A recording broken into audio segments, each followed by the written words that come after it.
আমি কোথাও ক্ষমা চাইনি। ফিমেল 4 এর সাথে যারা কাজ করছে তারা কেউ বয়কট করার মতো কোনো অপরাধ করেনি।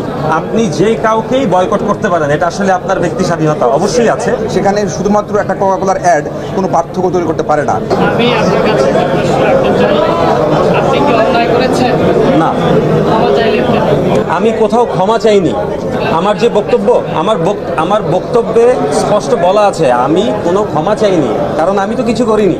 আমি দর্শককে বা আমার প্রতি যারা বিভিন্ন প্রতিক্রিয়া জানাচ্ছিল তাদেরকে আমি বলেছি যে দেখেন আমি কোনো কাজের সাথে সম্পৃক্ত না। সো আমার মেসেজটা, আমার ফেসবুক স্ট্যাটাসটা এখনও আছে, ডিলিট করা হয়নি। সো আমার ক্ষমা চাওয়ার প্রশ্ন আসবে তখন যখন আমি কোনো অপরাধ করব। আমার যা বক্তব্য সেটা আসলে আমি আমার ফেসবুকে স্ট্যাটাসের মাধ্যমে দিয়ে দিয়েছি।